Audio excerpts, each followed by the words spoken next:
Hola, bienvenidos y bienvenidas a Promesa en Blanco y Negro. Hoy voy a estar hablando sobre la relación de Puerto Rico y Estados Unidos como base para entender a la ley promesa. Esto a la luz de unas expresiones que hizo el abogado de Estados Unidos en un caso en donde se está cuestionando la legalidad de la ley promesa bajo el derecho internacional y bajo la Constitución de Estados Unidos. Y esta expresión, traducida al español, lee como sigue. El Congreso ha gobernado flexiblemente a Puerto Rico de distintas maneras que han variado a través del tiempo, incluyendo la gobernanza a través de oficiales territoriales que fueron nombrados por el presidente. De la misma forma que esta gobernanza no violó la Constitución de Estados Unidos, la creación de una Junta de Control Fiscal que no haya sido electa por el pueblo de Puerto Rico cae dentro de los poderes plenarios del Congreso bajo la cláusula territorial de la Constitución de Estados Unidos.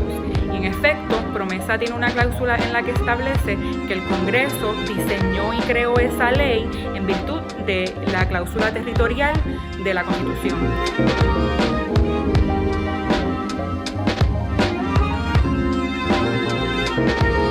Esta cláusula fue interpretada en los famosos casos insulares, que son una serie de casos que se resolvieron entre el 1901 y el 1922 por el Tribunal Supremo de Estados Unidos.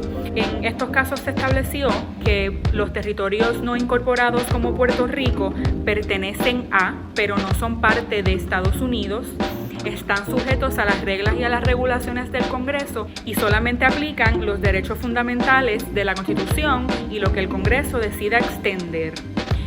Un ejemplo de estos poderes plenarios que tiene el Congreso sobre Puerto Rico es cuando nos impuso la ciudadanía americana en el 1917 a través de la Ley Jones, casualmente al mismo tiempo que Estados Unidos necesitaba soldados para que pelearan en la Primera Guerra Mundial. Otro ejemplo de estos poderes plenarios es cuando el Congreso estableció que Puerto Rico iba a tener una forma de autogobierno, que iba a tener su propia constitución y que por lo tanto se iba a crear el Estado Libre Asociado en el 1952.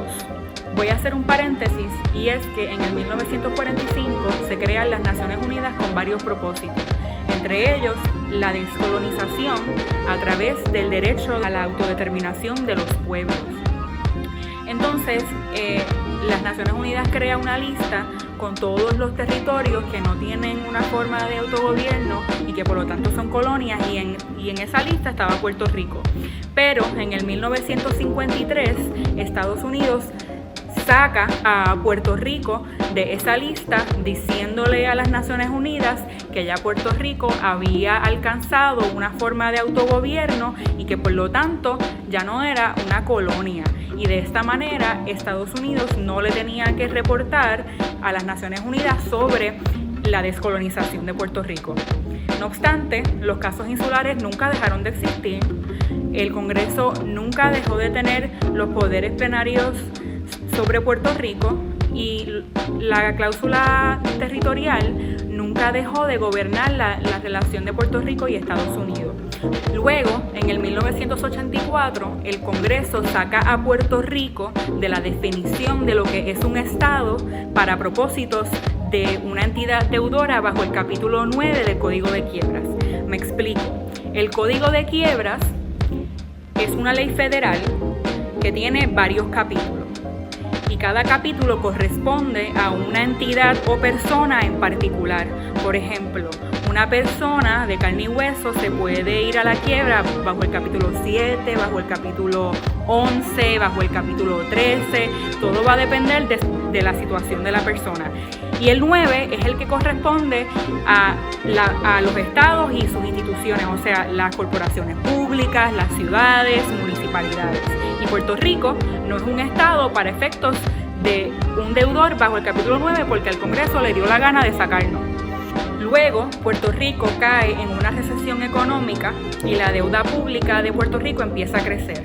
Entonces, ante la imposibilidad de pagar esta deuda, el gobierno de García Padilla crea la famosa legislación de la quiebra criolla, porque acuérdense que Puerto Rico como entidad deudora no puede utilizar el capítulo 9 para poder reestructurar su deuda. entonces unos acreedores de Puerto Rico demandan alegando que Puerto Rico no tiene la capacidad para crear y hacer la legislación de la quiebra criolla.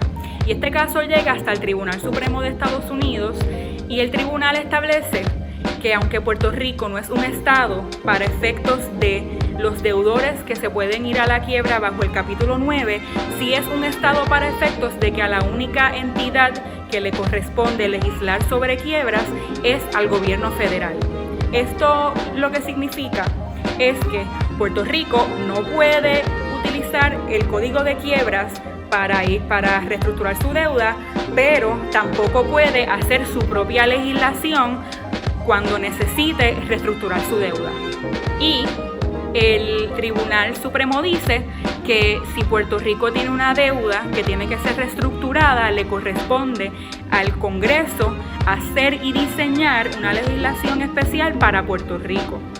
Y unas semanas después entra en vigor la Ley Promesa, que como todos sabemos es una ley federal de quiebras que impone una Junta de Control Fiscal como entidad principal encargada de reestructurar la deuda de Puerto Rico, y eso incluye manejar todos los asuntos financieros de la isla. Y voy a hacer la salvedad de que Puerto Rico tiene una deuda tan y tan grande que es impagable. Y encima de eso está sufriendo una crisis económica que se ha exacerbado por los huracanes, por los terremotos y ahora por la pandemia. Así que Puerto Rico sí necesita una legislación de quiebras para poder reestructurar su deuda. El problema es que Promesa no es la ley adecuada por varias razones. Lo primero es que de la forma que se implementó fue muy antidemocrática, pues porque la Junta de Control Fiscal fue impuesta, no fue electa y prácticamente está usurpando los poderes de los funcionarios públicos por los cuales nosotros sí tenemos el derecho a votar. Y dos, los intereses de los miembros de la Junta responden a los bonistas. Y los bonistas no son los únicos acreedores que tiene Puerto Rico. Por ejemplo, hay pensionados, hay obreros, hay demandantes, hay personas de carne y hueso como tú y como yo. Y además, Promesa fue diseñada para que Puerto Rico le pague a los bonistas, que la mayoría de ellos pertenecen a un mercado de bonos municipales de Estados Unidos, y muchos de estos bonistas son buitres, que estos son entidades que compran la deuda de Puerto Rico bien barata para cobrarla después el triple a costa de los puertorriqueños y las puertorriqueñas. Así que Promesa es una legislación más creada para extraer riquezas de Puerto Rico, porque para eso es que son las colonias, para extraer riquezas. Así que espero que hayan entendido la relación cruda de Puerto Rico y Estados Unidos y de dónde surge Promesa.